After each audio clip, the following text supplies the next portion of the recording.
tous, ravis de vous retrouver sur Monaco Info pour une nouvelle édition. Voici les titres qui seront développés dans ce journal. La No Finish Line bat son plein et les initiatives se poursuivent pour cette course qui allie caritatif et sportif. Aujourd'hui, coup de projecteur sur la mobilisation de Telis Children au profit de Monaco This is Power. Le musée océanographique fait peau neuve, des travaux sont en cours depuis plusieurs mois. Nous dresserons un bilan d'étape dans cette édition. Et puis nous prendrons la direction de Paris où l'Institut océanographique poursuit son cycle de conférences à la Maison des Océans. Le thème du mois, les grands requins blancs de Méditerranée. Nous ouvrons donc ce journal avec la 15e édition de la No Finish Line qui bat son plein actuellement. Les initiatives se poursuivent et la mobilisation est grandissante à l'image de Telis Children qui organisait une course au profit de l'enfance handicapée. Le reportage de Vanessa Dessy. Égaux et unis dans l'effort, depuis 2007, Thierry Leray, PDG du groupe Telis, organise un événement de taille, une course dans la course à l'occasion de la No Finish Line et au profit de l'enfance handicapée. Pour rappel, la No Finish Line, c'est 1 € reversé à chaque kilomètre parcouru. 200 enfants se sont donc mobilisés pour la bonne cause. Il y a quelques temps, quelques années, j'ai eu l'idée de vouloir faire courir des enfants handicapés. Et donc, ça fait une dizaine d'années maintenant. Et je suis allé voir une association, donc Monaco This is Power, avec 4-5 écoles d'enfants handicapés. Et puis de l'autre côté, j'ai pris des enfants valides, donc d'une autre école. Ça a été Saint-Joseph pendant des années. Et puis on les a fait courir en binôme. Chaque année, les gamins savent qu'ils vont courir, ils savent pourquoi ils vont courir. C'est vraiment très sympa. Et ils y tiennent, hein. Je peux vous dire que chaque année, ils nous attendent l'année d'après. Après, on leur remet des diplômes. Dans leurs diplômes, ils ont couru 1 km, 10 km. Voilà, et ils sont vraiment très contents. Toutes les sommes récoltées seront reversées à Monaco This is Power, une association monégasque dont la vocation est de regrouper et d'accueillir des enfants souffrant de handicap. Le but étant d'apporter un soutien matériel et financier en principauté ou à l'étranger. Telis et Monaco This is Power, une collaboration qui semblait évidente. C'est une collaboration qui est maintenant assez ancienne et qui remonte à 6-7 ans. C'est une jolie rencontre pour l'association. Ça fait partie de ces rencontres qui permettent en fait de se construire et de construire des projets qui correspondent à nos objectifs. Chaque année, l'opération permet de reverser à l'association entre 10 et 12 000 €. Voilà, super. Et dans le cadre de la No Finish Line, une exposition de photographie est organisée par la Fédération monégasque des clubs et des amis de l'UNESCO. Elle est également présentée dans une dizaine d'établissements de la Principauté. Comme vous pouvez le voir sur ces images, ces photographies montrent des enfants qui tous les jours prennent le chemin de l'école dans des conditions difficiles, parfois à leur risque et péril. Une belle exposition afin d'éduquer aux valeurs de paix et d'éducation que prône l'UNESCO. Toujours en bref, le Kiwanis Club de Monaco vient de fêter ses 40 ans. À cette occasion, le club a organisé une soirée au Méridien Beach Plaza. 2 chèques de 12 000 € ont été remis lors de cet événement. Le premier à une jeune femme pour l'achat d'un fauteuil handisport. Le deuxième à Special Olympics Monaco, dont les athlètes participeront aux prochains Jeux d'été à Los Angeles en août 2015. Voilà pour ce qui est de l'actualité en bref. Parlons à présent des travaux en cours au musée océanographique, des travaux de rénovation qui ont débuté il y a plusieurs mois maintenant. La direction a convié la presse pour dresser un bilan d'étape. On fait le point justement sur ce chantier dans ce reportage. Tout comme la cathédrale, sa voisine, le musée océanographique a la particularité d'avoir été construit il y a plus de 100 ans avec des pierres blanches de la Turbie, des pierres que l'on bichonne. Un large nettoyage est entrepris afin de leur offrir une seconde vie. Cette façade est en quelque sorte assainie grâce à un système bien spécifique et durable, celui de la cryogénie. On en est au niveau des travaux à peu près à la moitié. Toute la partie ouest est presque terminée. Il y a plus que quelques jours pour terminer cette partie ouest. Et le but en fait de cette manipulation est bien de redonner à la pierre ses lettres de noblesse quelque part, c'est-à-dire qu'elle redevienne comme à la construction, comme à l'origine, toutefois sans la décaper. Donc c'est pour ça que la méthode utilisée de cryo une cryotechnique quelque part, par de la glace et non destructive. Et il y a tout l'intérêt donc de conserver un petit peu la patine de la pierre, puisque au final, on veut que la façade ait toujours un aspect propre, mais pas un aspect décapé. Voilà. Donc il faut être respectueux du patrimoine et pour garder, donc, si vous voulez, la patine d'origine de la pierre sans la décaper. Autre volet de ces travaux réalisés au musée océanographique, un peu plus bas, plus proche de la Méditerranée, la création d'une station d'échange thermique à partir d'eau de mer.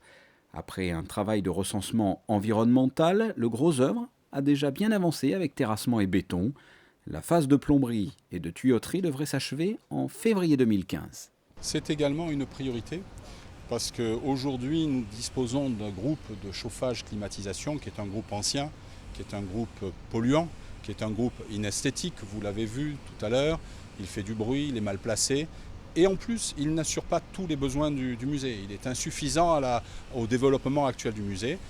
Dans un souci de pouvoir supprimer toutes ces nuisances, dans un souci de pouvoir améliorer un rendement, d'avoir véritablement une vraie efficacité énergétique, tout en amenant du confort pour nos visiteurs, puisque ceux qui connaissent le musée connaissent des salles parfois très chaudes l'été et parfois trop froides l'hiver. Eh bien justement, tout l'ensemble que nous venons de prévoir, programmer, étudier, a pour but d'améliorer tous ces aspects.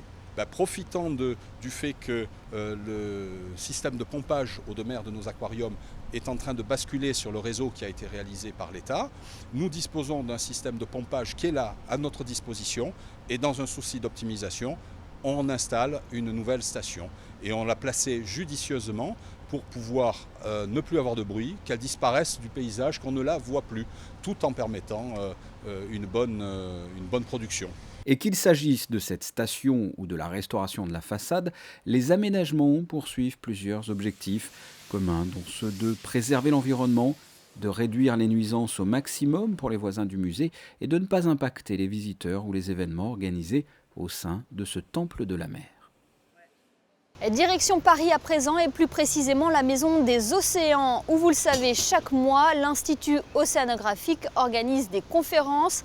Celle du mois de novembre était consacrée au grand requin blanc de Méditerranée. Alexandra Pagny y a assisté, voyez son reportage.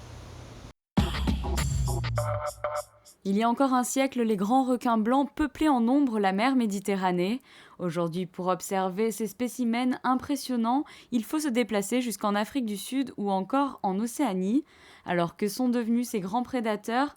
Voici l'enjeu de cette conférence organisée le 12 novembre dernier à la Maison des Océans à Paris. La Méditerranée est une mer petite, si on veut, très anthropisée. Dans les derniers siècles, la population est augmentée de façon très importante, la pêche, la pollution. Et tout cela a sans doute dérangé l'équilibre qui permettait de garder une population dont on ne sait pas le nombre et on n'a jamais su vraiment le nombre total, mais qu'on sait qu'elle était plus importante il y a seulement un siècle. Maintenant, il y en a sans doute beaucoup moins. On a encore peut-être le temps de la sauvegarder, mais le temps n'est pas très long pour pouvoir agir. Ce grand prédateur est victime de la surpêche et de la forte urbanisation des côtes méditerranéennes, au même titre que ses proies, telles que le phoque moine. Ces disparitions sont des signes révélateurs des déséquilibres de nos océans. La préservation du grand requin blanc nécessite donc des études plus approfondies de son comportement. C'est vraiment pas facile pouvoir travailler sur cet animal, car il n'y en a pas beaucoup dans le monde entier. C'est difficile de s'approcher, mais en même temps, elle est très très importante parce qu'elle est au niveau plus élevé de la chaîne alimentaire.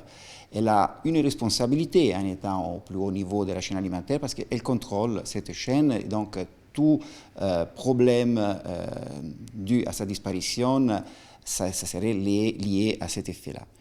Donc, il faut comprendre l'importance de la sauvegarde d'un animal qui reste parmi les derniers gros prédateurs de l'océan et pour cela, il doit vraiment être préservé. Contrairement à sa réputation, le grand requin blanc n'est pas un mangeur d'hommes.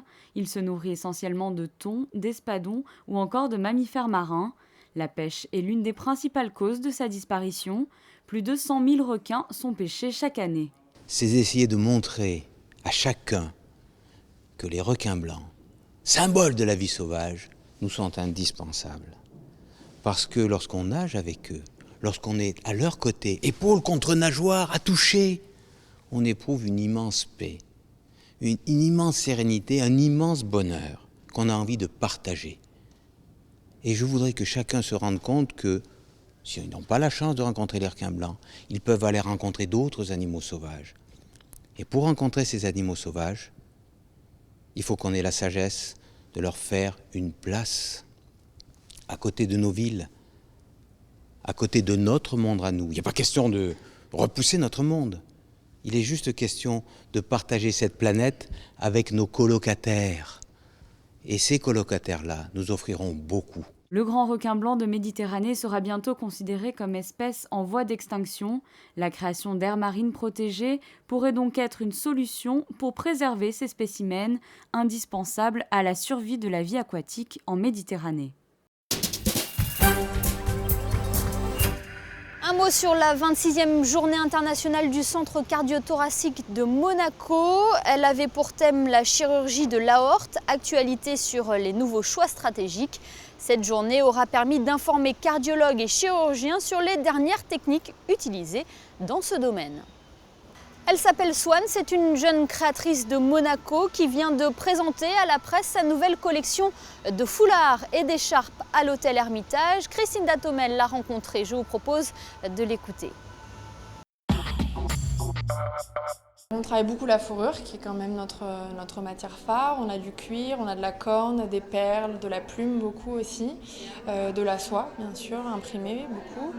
Et après voilà, des galets, des camées, des petits boutons en métal et la dentelle aussi. Moi j'ai fait les beaux-arts et puis des beaux-arts j'ai décidé de me tourner vers une formation luxe spécialisée dans la mode qui m'a amenée à travailler comme ça la matière et arriver à ce projet aujourd'hui qui a presque 1 an maintenant. Et voilà, je travaille à partir d'un sourcing en fait.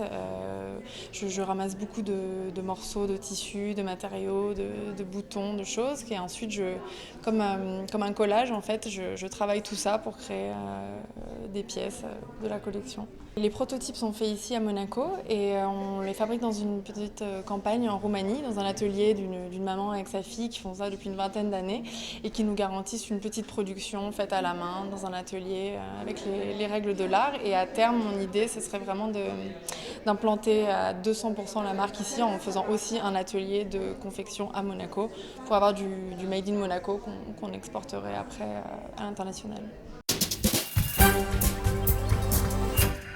Retour sur l'actualité en bref, la mairie de Monaco vous invite ce samedi à midi au marché de la Condamine pour fêter les 120 ans de la création des marchés couverts. Ce rendez-vous sera également l'occasion de découvrir une rétrospective en images de l'évolution du marché de la Condamine et du marché de Monte-Carlo depuis plus d'1 siècle maintenant. Et puis cette idée sortie pour ce week-end, dimanche à 16h, le Théâtre des Variétés accueille le magicien Mandragore pour un spectacle pas comme les autres, un spectacle au profit des hôpitaux pédiatriques de Nice, CHU Lanval. Voilà pour l'essentiel de l'actualité en principauté, passons à présent aux prévisions météo pour les prochains jours.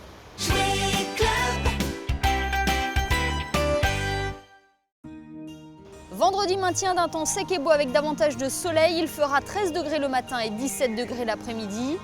Prolongement de la période de beau temps samedi avec quelques nuages passagers. Dimanche, le soleil se fera plus hésitant mais sans détérioration notable. Les nuages se feront plus encombrants en début de semaine prochaine. Température stationnaire, il fera un maximum de 17 degrés au meilleur moment de la journée.